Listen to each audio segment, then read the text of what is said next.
to the death.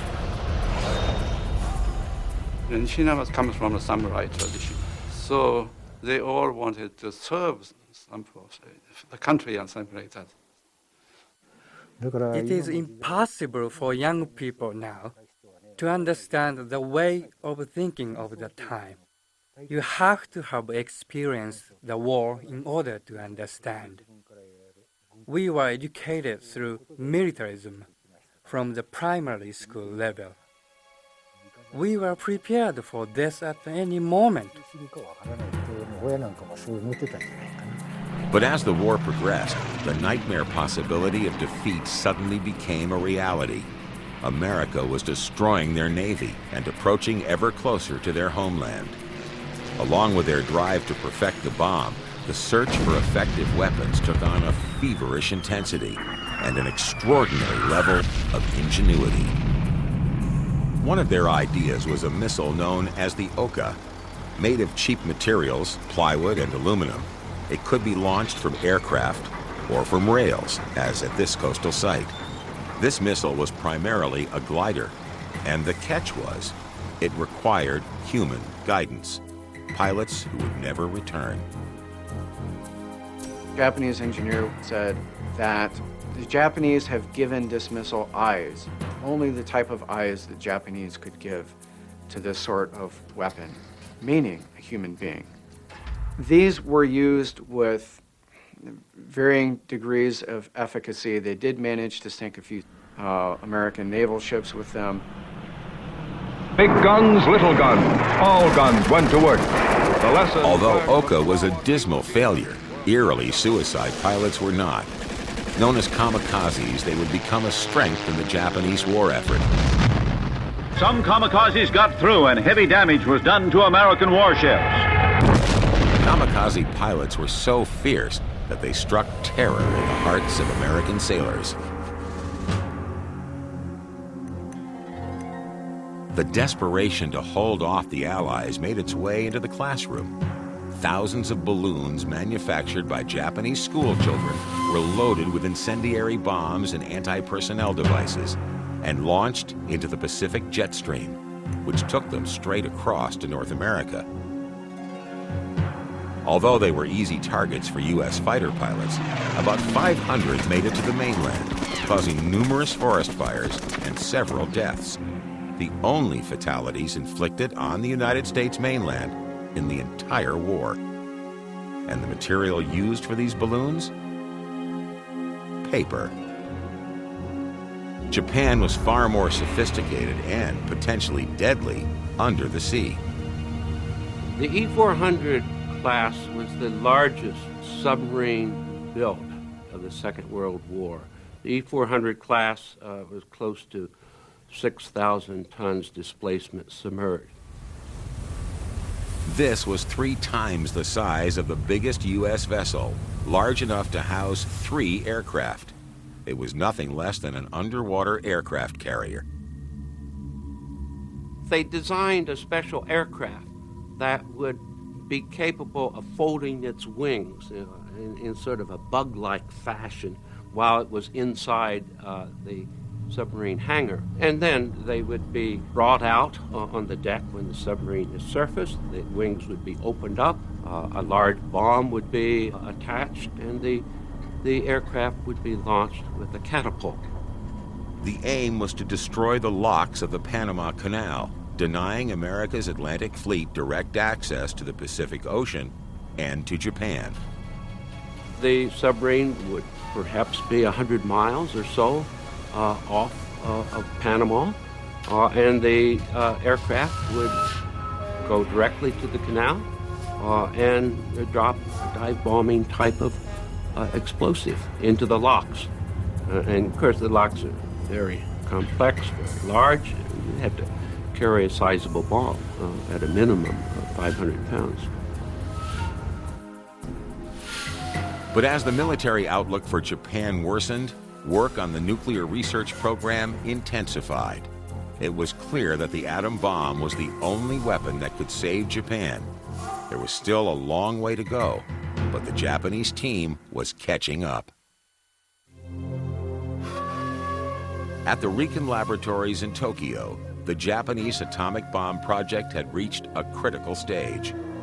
Thanks to Kigoshi and his team, Professor Nishina had the uranium gas he needed. Now he faced a critical choice. There were several ways to attempt to extract weapons-grade uranium from the gas. It could be heated, filtered, spun at high speed, or subjected to strong electromagnetic fields. No one knew which would work best. The Americans, with their huge resources, simply tried all four methods. Nishina had to decide on one. Because it involved the least new development of ultra-high-tech hardware, he chose the method known as thermal diffusion.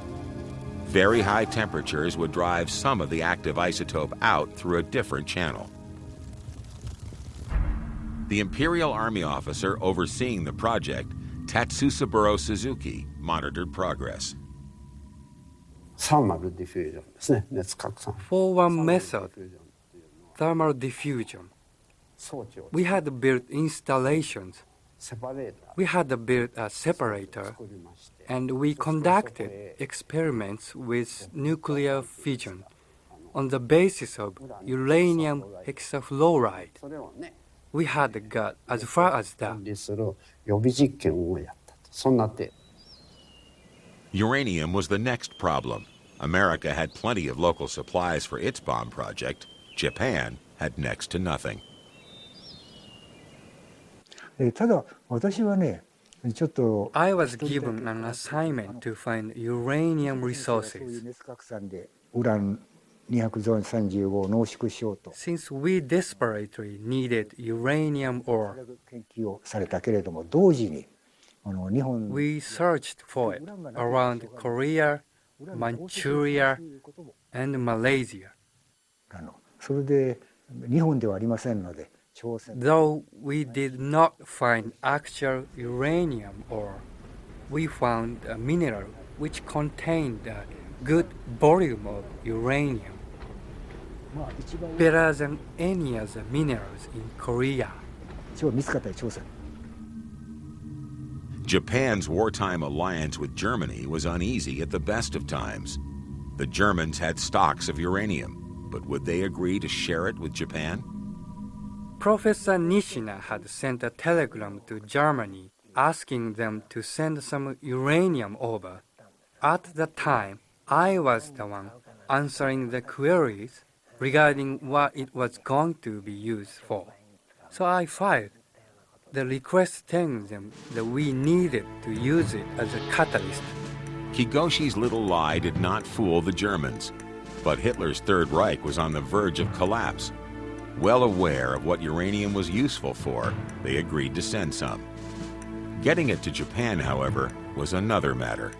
They're separated by 12,000 miles, and there are no direct air routes over communist Russia.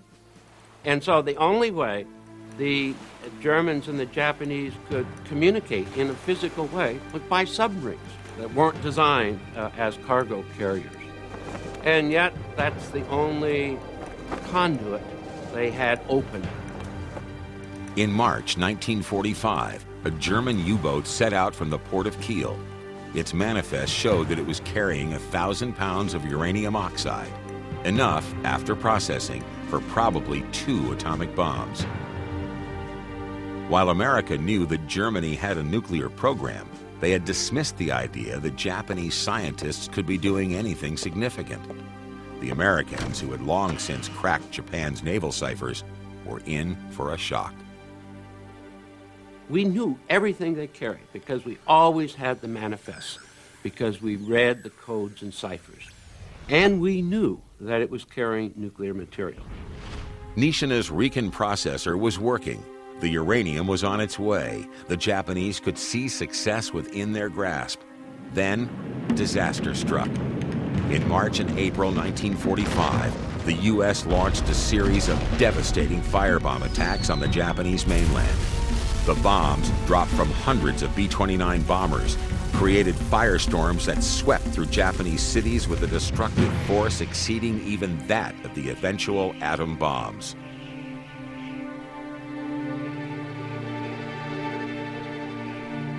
The Rican Institute was in the path of one such conflagration.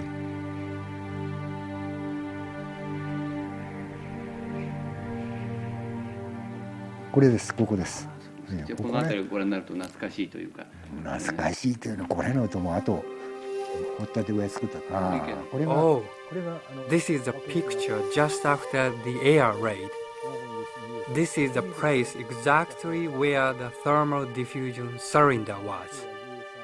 Yes, April 14th in the morning. This is the exact site. 14日の朝に焼けてしまった。ここです。The crucial component in uranium processing was gone. Meanwhile, the uranium-carrying U-boat was still on its way to Japan. But historic events again intervened. During the submarine's long voyage, Germany was finally defeated. Adolf Hitler committed suicide, and his successor, Admiral Dönitz, ordered all naval vessels to surrender to the nearest Allied power. The U-boat, by now well out into the North Atlantic, was close to Canada, but the Americans got to it first.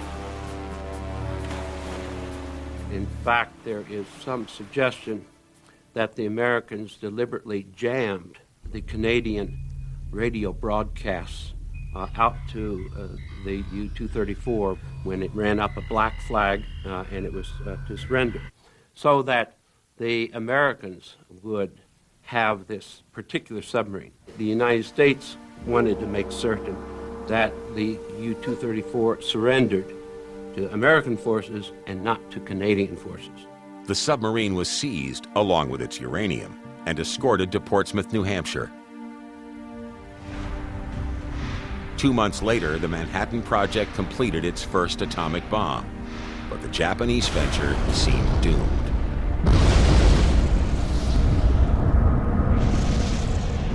The story of Nishina's program is convenient for a lot of people because it says they had a little interest, they tried, maybe they were doing a little bomb work, and it got bombed out anyway before the end of the war, and that's all they did. That's a very nice story for those who don't want to deal with the facts.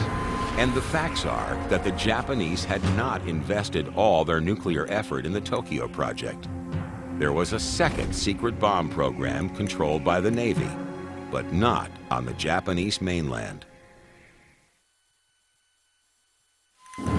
Japan's nuclear project in Tokyo was in ruins, but Japan had an even more closely guarded nuclear secret. A second, quite separate bomb project started by the Navy some months after the Army's program, but not in Japan. The two sectors of the armed forces were bitter rivals. The Navy scientists were every bit a match for Nishina.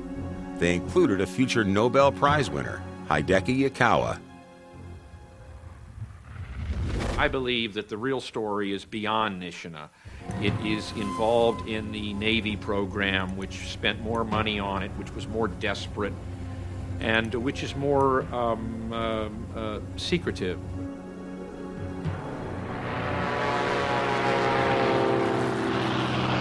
The Japanese Navy had already sustained massive losses. In the face of defeat, their leaders were ready for desperate measures. The Navy, as the war got worse and worse, started putting more stock in suicide planes. And one of the things they wanted to do was to put an atomic bomb in a suicide plane, which they would send against the fleet that was going to come and invade Japan. They were also thinking of putting it on a submarine. One idea floated was to put the submarine into the San Francisco Bay. American bombing was a danger to the Navy project too, but Robert Wilcox believes that the most significant part of the scheme had been removed from the mainland. Wilcox has sifted through hundreds of U.S. intelligence reports written during the closing stages of World War II.